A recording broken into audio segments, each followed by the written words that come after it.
Welcome to World Methodist Evangelism's Real Faith, Real World podcast, where we connect the faith within us with the world around us. At World Evangelism, we desire for Christ followers and the global Wesleyan family to become agents of transformation by sharing the gospel through the power of the Holy Spirit. It is our mission to equip and encourage Christ followers around the world to share their faith in the context of today's realities. This is accomplished through training, gathering, and resourcing. My name is Rob Haynes of World Methodist Evangelism. Thank you for listening. Many Christian leaders work to meet the tremendous needs in broken communities wherever they may find themselves. These communities may be broken for a variety of reasons. Today's episode is a conversation with the Reverend Ralph Afghan of Cape Town, South Africa. His ministry in communities broken by the remaining effects of apartheid is inspiring. First, we want to make sure that we express our appreciation to the folks at Christ Church Global in Memphis, Tennessee, for their generosity in supporting this podcast. Please be sure to rate and subscribe. We would love to hear your questions, comments, and suggestions also. You can reach us at podcast@worldmethodist.org. You can also send your ministry moments to that address. Visit our website for details. We also love to connect with you on social media. You can find all of our connections in today's show notes. From time to time on the podcast, we feature the first-hand accounts of Christians who are reaching communities in unique ways. Today's episode is a conversation with Ralph Afghan, who is the Regional Secretary for Southern Africa for World Methodist Evangelism. He is also a pastor in the Methodist Church of Southern Africa and lives in Cape Town. Although the official mechanisms of apartheid were removed in the early 1990s, the effects of decades of official government racism are still evident. Ralph's ministry works to meet the needs of communities broken by these systems and reach them with the hope that can only be found in the gospel. His personal story of his experience of coming to faith in Christ and the way he is discipled alongside those whom he serves are both wonderful testimonies to the Wesleyan movement in his part of the world. The lessons also apply to anywhere where racism and systems of racism still exist, and what we can learn from them will be a rich conversation not only for those whom Ralph serves, but for anyone who wishes to do the same. We're pleased to welcome to the podcast today the Reverend Ralph Afghan, who lives in Cape Town, South Africa. Ralph, welcome. It's good to be here, Rob, and also welcome and good to be with the listeners as well. Thank you. Ralph, help our listeners get to know you a little bit. Tell us about yourself. Well, I was born with the name of Muhammad Faisal Talib, and so I was born Muslim. I am fourth generation Afghan in South Africa. Immigrated from Afghanistan, migrated from Durban to Cape Town. And my grandfather, Hamid Afghan, was he was young when they came to Cape Town and then resided in what we call Salt River and District 6. And that was a cosmopolitan place where people of all languages and race used to live together. And then after that, with apartheid coming in, was then sent to different locations on the Cape Flats. Now, the Cape Flats is known for being so flat that if you stand on a hill or on the mountain, Table Mountain, you can see from the one end to the other end of how vast and how big the Cape Flats is.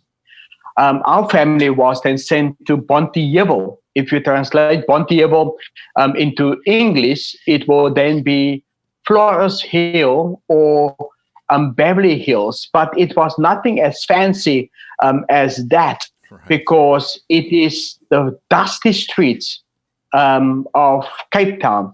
And Bonteheuwel was a place that was full with sand dunes at that time. And as people inhabit the places, and so they started to build what we call the low-cost council housing in that area.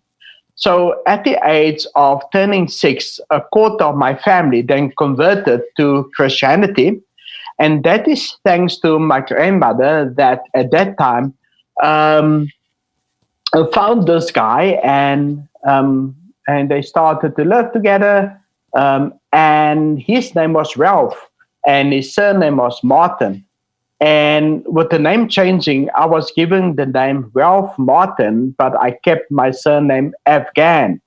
And I started to grow up in the streets of Bonteheuwel on the Cape Flats. Rob, it was only at the age of 14, turning 15, that I gave my heart to the Lord. And on the text of Deuteronomy chapter 30, from verse 11 to 20, that the word of God is not over the sea, that it may also will cross over, or in heaven, that it may also will ascend into heaven. But the word of God is in your heart, and it is in your mouth. And verse 19, today I set before you life and death, blessing and curse. Therefore choose life. And that was the moment that changed everything in my life. That was my conversion experience. The 7th of October 1990, when I gave my life to the Lord. So I started to live further on the Cape Flats, and I guess you're probably going to ask me more questions as we go on. Sure. Ralph, I'm always amazed when I hear your story. It never, ever gets old. It's such a beautiful and wonderful story. You are a leader in your community and the denomination there that you serve. Help us learn more about your church and the denomination and the community in which you work. So in Bonteheuwel, at the Methodist Church, and it's one of the societies that is called the Methodist Church of Southern Africa, Bonteheuwel, it's a community that is being made out of people of what we call below the blue collar of working class. People that just earn just enough that we can live from hand to mouth. The majority of the people work in factories, in textile factories or stores. Majority of people work in shops, and it has never been. There have never been many people in our communities that ever have gone to university or with tertiary education itself.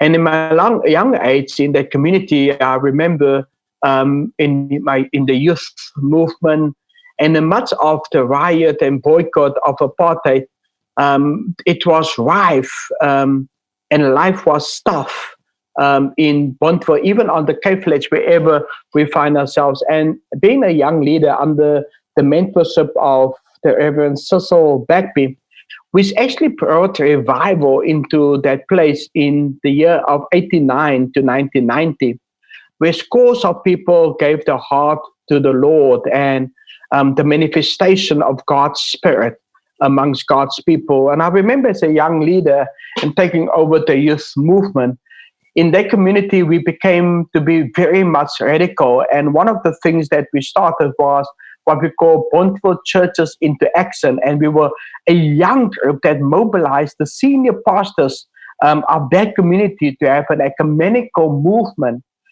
to speak and to work against gangsterism, against the plight of poverty, against that of inequality at that moment and at that stage.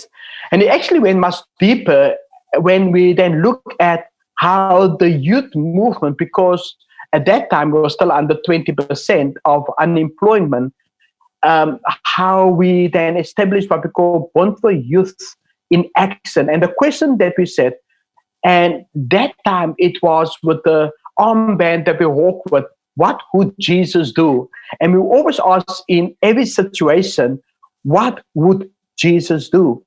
And one of the mottos that we live by, we would say that we may not have money, we may not have cars, we may not have clothing, we may not have of what people have in suburban or suburban places. But what we have is Jesus.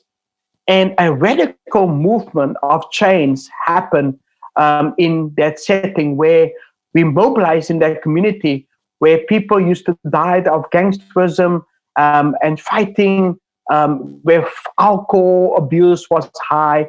We saw a huge number or percentage of dropout in that regard. And it was a phenomenal work that have taken place. And from that move, what we call community-based church organization, and it was birthed actually out of the United States, out of the Church of England, and we actually followed that system in our local communities, where we actually said where different organizations can come on board, and in that way we do not just fight poverty, but we answer and we give answers to some of the unanswered questions that has always been asked but never been answered to. In other words, what do we do against teenage pregnancy? In other words, what do we do in cases of broken relationship and broken families in itself? And what the gifting of that was, that many of us as young people, when we look at ourselves in our youth movement, it was less than 15% that actually came out of a healthy family relationship. Wow. So in other words, majority of us came out of broken family situations. So the ministry began with a group of people, 85% of whom were in broken family relationships. So tell me about some of the current movements that God is doing in your ministry and where you're serving and what that's like. So the two mottos that I live by is I do believe that God has given me the gift, that of enthusiasm and that of passion. In other words, how does one infuse passion and enthusiasm into the life of people whose majority of their being are filled with despair, are filled with disparity, are filled with almost not having hope or being aimless, and almost like filled in a place where they feel that, we born into this was set out for us. Doesn't matter what we do or where we find ourselves. We will live in this and we will die in this. I believe that part of the gifting and calling that God had placed upon my life is to say, oh no, that you may have been born into that, but there's no need to die into that. That God has purpose and God has direction and God has meaning for each person, doesn't matter their situation or their circumstance. There's a saying that goes that God might be silent, but God is never absent. Wow. So by living by that is to say, if God is always present in the lives of people, what is it in that situation, in that moment, in that circumstance, what is it that God brings to us and how we need to elevate, to live up, to enthuse, to inspire, to motivate people of where they find themselves. So part of my giftings of what I have is the giftings of discernment, the giftings that I do believe that God used for healing and inner healing, and to touch the hearts of many people to say that God have a plan and God have a purpose for your life. Now, I haven't seen that. To answer your question, I have not seen that in the beginning of my ministry and being called at a young age into the full-time ministry. But I did not see that in the beginning.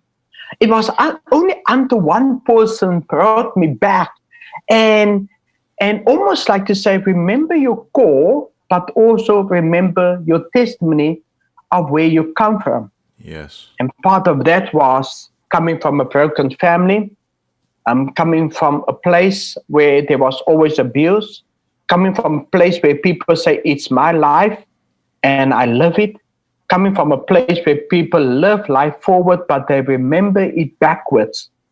And to say that, how do we live people from that sinking sand to a higher plane or setting to see something much greater of who they are and what God is able to do within their own lives. So when I look at myself, I look at myself as just as an example of what God is able to do.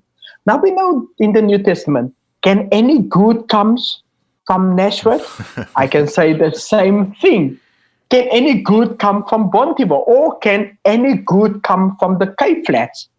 Can any good come from a broken home, from a minister who have not even seen his father before or know who his father is? Can any good come from that? And so when I look into my ministry and the things that what I'm busy and involved with as mission director here in the Western Cape, and looking at how we do church differently and how do we become contextual. The other day I was talking about being be an ecclesiologist driver and a ecclesiologist thinker, where one move much more deeper of what people think church is today into a setting of what church ought to be. And so if one need to ask me the question, what is church ought to be at this moment, I would say that church is where people can feel liberated, emancipated in the current context of where they are and where they find themselves, almost in a place where they can say, wow, this is almost a new world that what I have imagined that is taking place.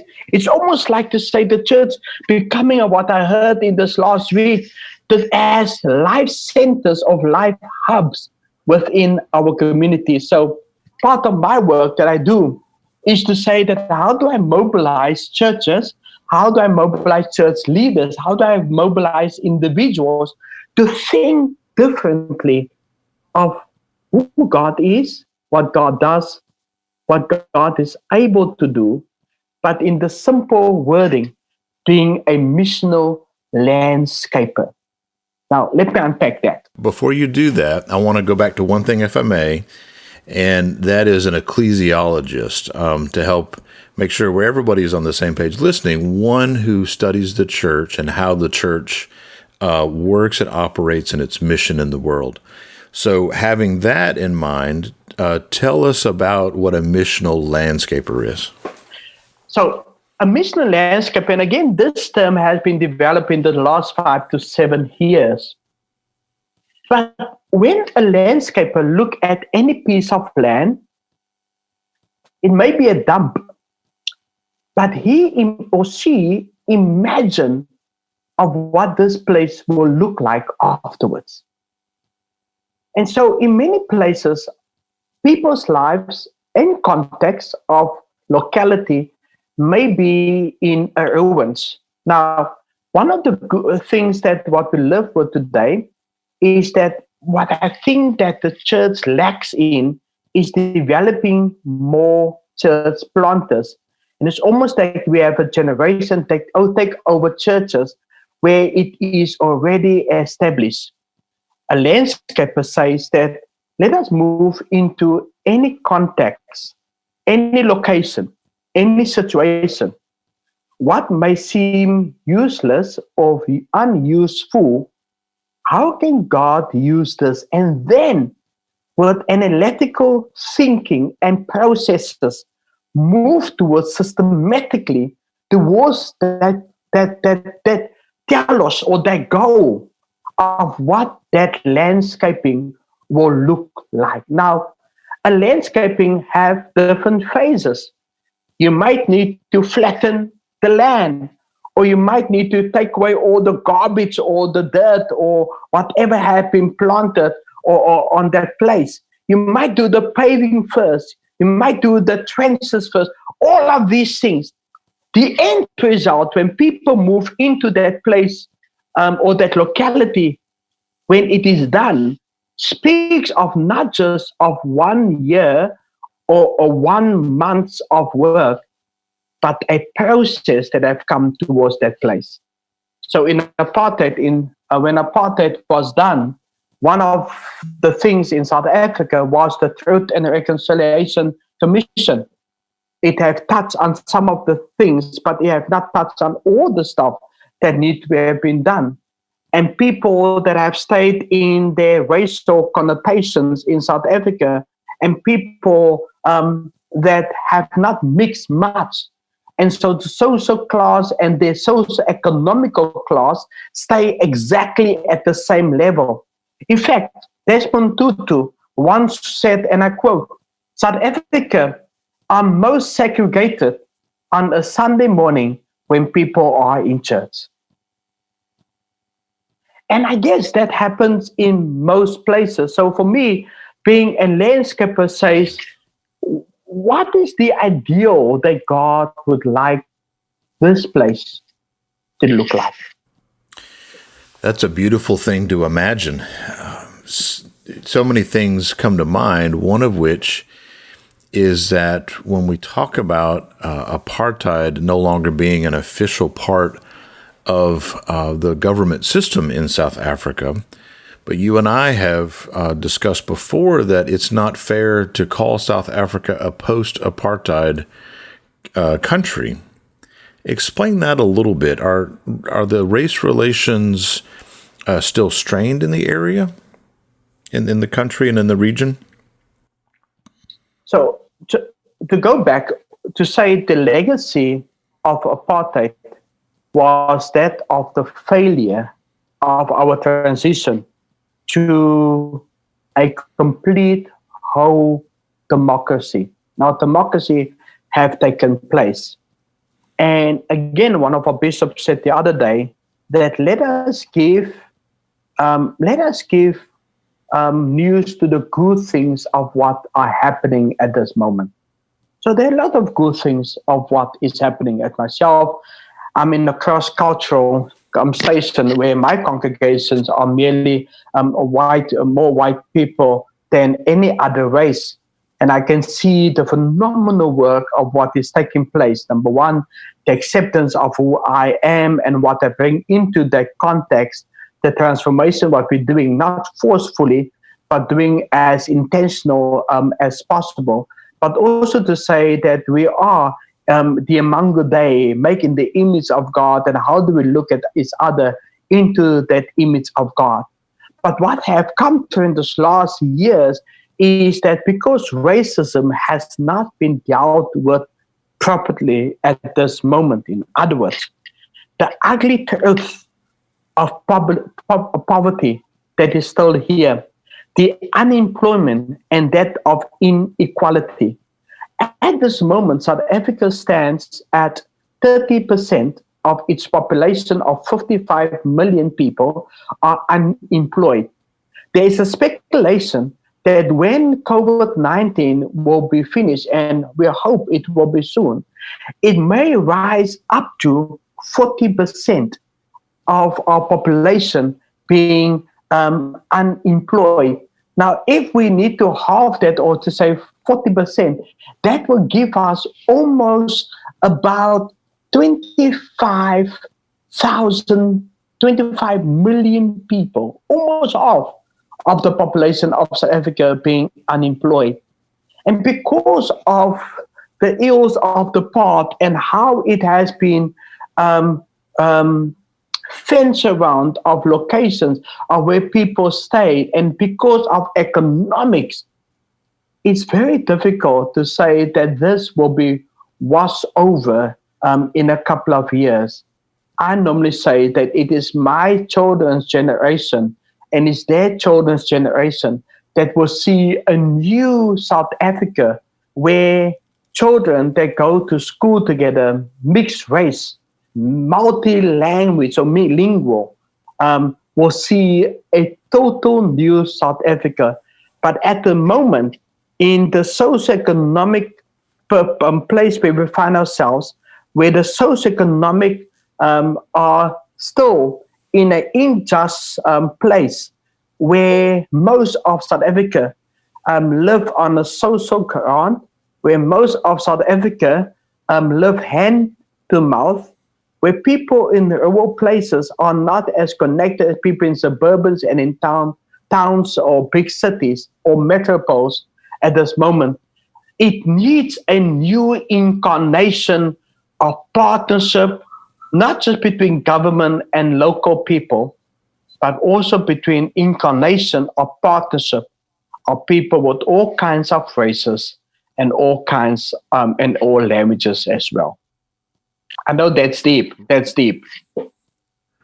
That's so rich. You bring a picture of hope in talking about designing a mission landscape for the church, and then we get more of a picture of what the landscape already looks like in terms of the difficulties that remain in regarding ethnic and racial division and the socioeconomic status of not only people in particular parts, but across the country. And that hope that you offer with that is contagious because it relies upon the work of God moving through the people to do that. So if someone's listening today, and whether they be a pastor or if they're a lay Christian, perhaps a leader in their church or their community, how do they get started? How with the difficulties that you're seeing around you, but yet you are able to put this hope before the people and the church? How can this be replicated in other places? Rob, one of the giftings that we have is that we have the ability to move within our communities. In fact, in most countries and in most places, the local minister or the pastor or the leader have the audience on a Sunday morning or any other setting to say that we have the capacity to make a difference. One of the dangers that we need to look out for is not to work in silos or as islands. It's also important that we need not to duplicate of what is already happening. So let me make one example. We find ourselves in COVID-19. I came from a conference in the States, Order of the Flame. And while I was at that conference, I made a commitment after I listened to Professor Smith of the Bible studies, and I made a commitment that I am going to hawk one of my communities, because I need to hawk my Bible. I need to hawk my community as I hawk my Bible. And I cannot hawk my community differently of how I hawk my Bible. And so while I was overseas, I made a commitment to myself and said, there's one community so close to where I stay and close to my church community that find themselves below the social economic status, and where there's almost nothing happening. And one of the things that I said, I'm going to hawk that community. And the blessing disguise came, was COVID-19. And immediately we could have mobilized 4 to 5 people, number one, to say, how do we do day by day food security? And how do we walk into that community? Second of all, to put another task team together and to say, how do we teach each home that live on a small piece of land about food security? So let me just explain that and picture that. It is about living in about 40 to 70 square meter of property where your house is on. It's mainly 1 or 2 bedroom houses, mainly just one, where sometimes more than 7 to 8 people live in that one house. And at the back is what we call backyard dwellers or sanctis, where people live in there as well. So on one piece of property, you will have at least 10 people living in that property. And so how do we develop food security? How do we develop, in the midst of gender-based violence that is high in South Africa, a support system for women, and how to develop for young people to know about food security? In other words, starting a project, each one tire, each child. In other words, how do we teach them to plant vegetables in a tire? To talk to ministers and to leaders, I would say you need to hawk your community. You need to know where the greatest need is. The church can only be most effective if you know what is the greatest needs. And here one can never duplicate or copy and paste of what the other churches are doing or what you had been doing at a previous church, but you come into this context and you see that this is uniquely here. And when you send something that is uniquely there, then you will be authentic, you will be genuine in your approach in that community. And the people herself will then notice that what you're doing is working at the current need. So that's number one.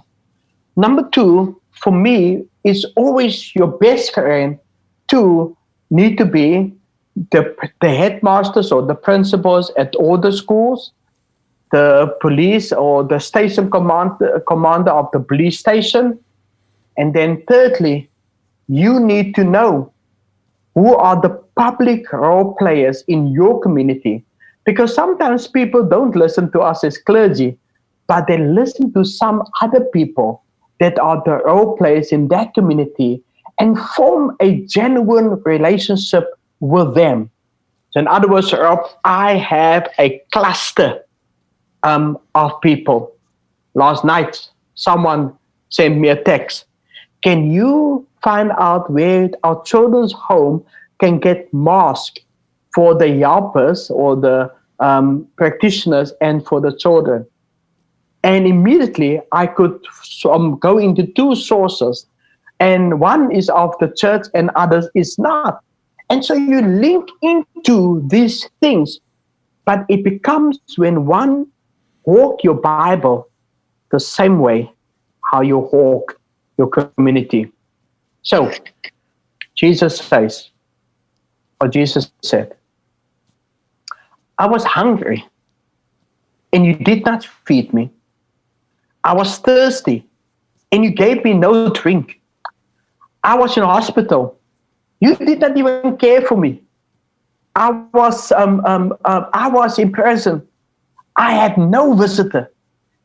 I had no jacket. And you did not even give me one. And we will answer, but Lord, we walk past thousands of people daily. When did we see you like this?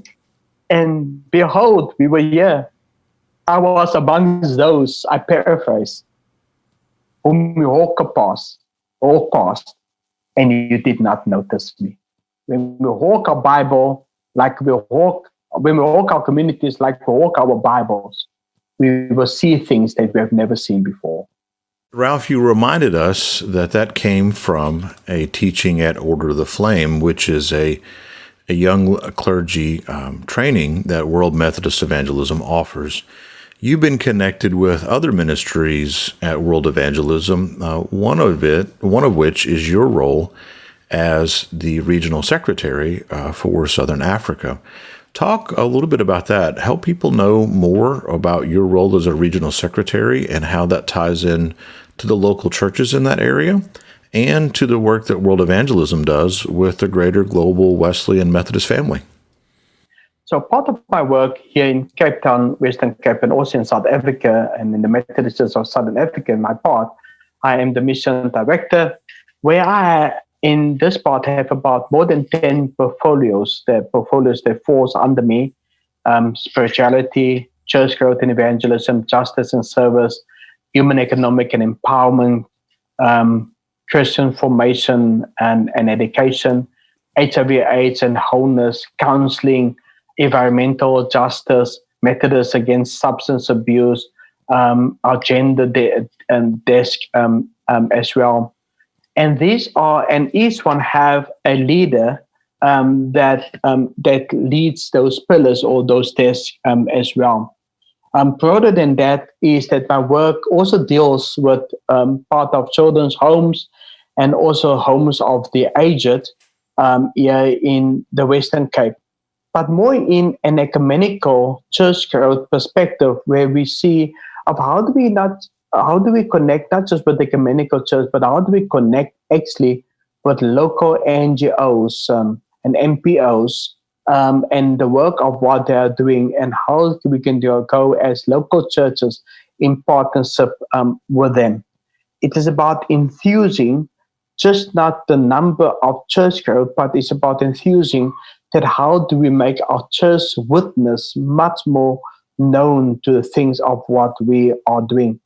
And so part of World Methodist evangelism in Southern Africa is to make the church Wesleyan community aware that of training abilities and opportunities that are taking place, that speaks about information that come from the Methodist Council as well.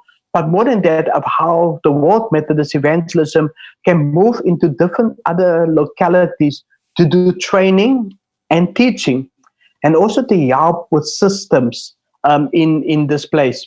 So I follow up the work of Reverend Dr. Vumi Dandala, the former presiding bishop of our church, which is almost like walking into big shoes itself. And he had done phenomenal work as well. A part of my work is now to start to connect the Wesleyan families together, the Salvation Army, the AME Church, the Church of the Nazarene, the Methodist Church, the United Methodist Church, and to say that how can we can work together and train our people into a much deeper and greater capacity of church growth and evangelism in our context where we find ourselves. And I can say that part of our development of what we're doing is what we're looking forward to host the first Metanonia in South Africa. Yes. And I don't know how that dates will work now with COVID-19, because it will work hopefully in 2023. We will have the first Metanonia in Cape Town. And it will be a great opportunity, and we're going to be a great opportunity where people of Africa and people of South Africa and Southern Africa in our own context will come and share in this Metanonia. One of the things that I always boast about, and our director, Kimberly Reisman, and to our other director, Rob, where I always say is that, no, Africa has a unique taste and a unique flavor. And when one speaks about an African spirituality, speaks about the deep tradition of oral tradition, where we talk and where we live out this witness. And one of the examples is that when we ask a person, so how are you? That person will not just say, I am okay, but in a true African tradition will say that my father is okay, my mother is okay, we have gone through this and gone through that, and speak of the whole family history. And I guess part of what we're going to do are bring the Methodist family up to Africa to have a taste of a different, as Bishop Ivan Abrams says, to eat out of the African pot. Well, I look forward to that day whenever we're able to get there to host a metanoia, which is a global gathering we do for young adults, so they can come together to worship, to study, to learn, and to see more about what's going on in terms of our global Wesleyan Methodist movement, and what a blessing it is to dream and to vision that with you even now. Ralph, you've been involved in so many things, as you have mentioned. I'm wondering, how is this work that you're doing now help people understand how that's impacting your own discipleship? Wow. I just had this conversation just about a couple of days ago with part of my own, what I call accountability group of about 4 ministers. And in our accountability group, always talk about, let us not just do things for the sake of doing it, but how does it enhance your own life and perspective? When people look at in my life, they would say that you are busy. How do you make time for all of these things? I am reminded of a person, and I mentioned that earlier on this year at the conference, of a person named Leslie Hendricks. He took notice of me, and the life of his discipleship with God is that he picked me up. And I always say that I am where I am because someone stopped and he picked me up. Wow. When I need to look in my own life of discipleship, sometimes one neglect one's own being and own well-being sometimes for the sake of others. And sometimes at the end of that, you look back and you can sense the enrichment that comes to your own life when you look at what God have actually done in somebody else's life as well. In a book, reading the Bible from the margins from La Torre, when the author writes about when one walks alongside the Bible and you walk alongside the people, something deeply and something uniquely happens inside of you. You move away from the side of privilege to a side to say that I try to live in somebody else's own life and their position. And I try to see how they look at God and how they perceive who God is, their view of God, and what my view of God is, even in my own life.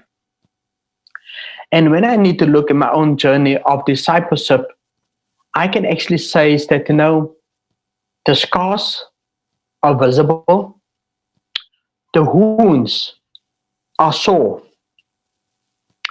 But when one look at the end result, at the telos, the goal, one sees that how God actually comes through.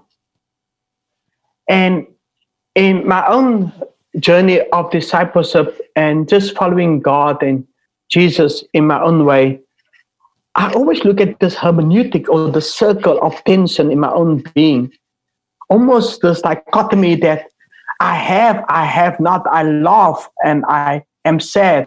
I am fully with you, God, and sometimes I feel so distant.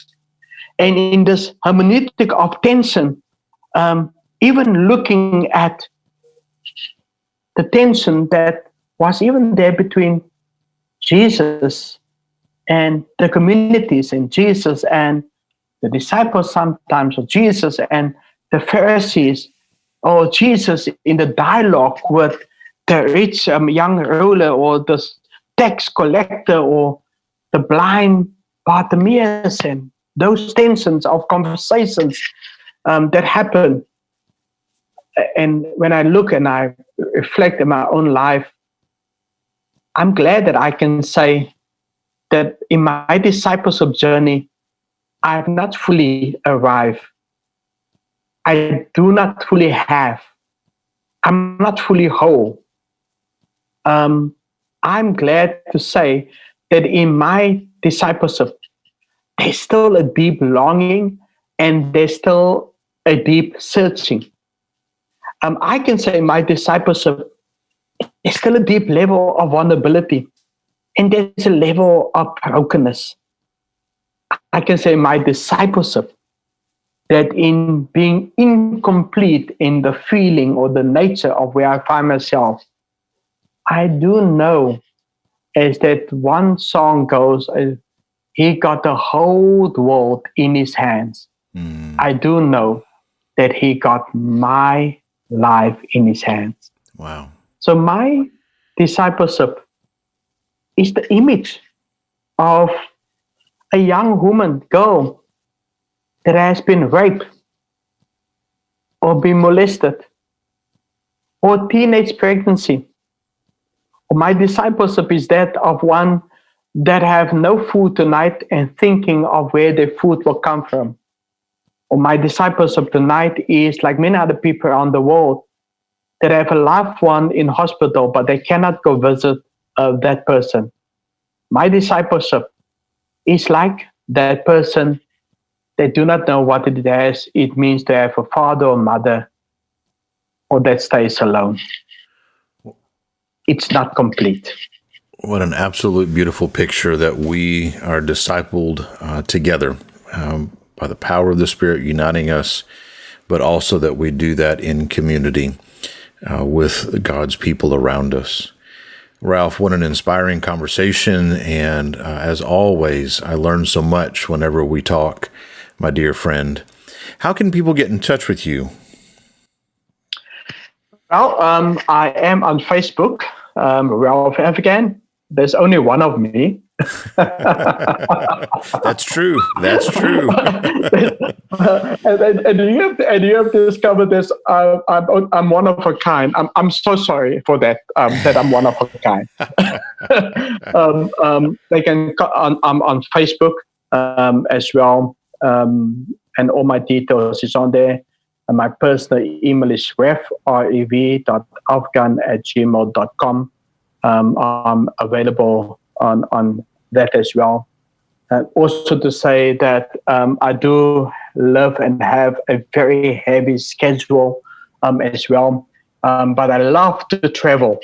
That's one of the things, and my passion is preaching, and I will always be available if my calendar permits me to come, and if people want me to further engage even with them as well. But as well, we're living in a global village where we can Zoom or Skype or video call, and we can do things in that way as well. So rev.afghan@gmail.com, and of course on Facebook, one of the best mediums of social connecting, Ralph Afghan. What would it mean when we walk our communities like we walk our Bibles? Ralph is right. We will see things that we have never seen before. In today's show notes, you will find information about how to connect with Ralph, just as he mentioned. You will also find links to other things that we mentioned on the podcast today, including Order the Flame and Metanoia. Thank you again for listening to this podcast episode. I want to encourage you to let us know what you think and connect with us. You can email us at podcast@worldmethodist.org. Also in today's show notes, you will find links to social media for World Methodist Evangelism. You can reach me on social media at Dr. Rob Haynes. That's at Dr. Rob Haynes, Jynes. Thanks again to Christ Church Global for sponsoring this episode.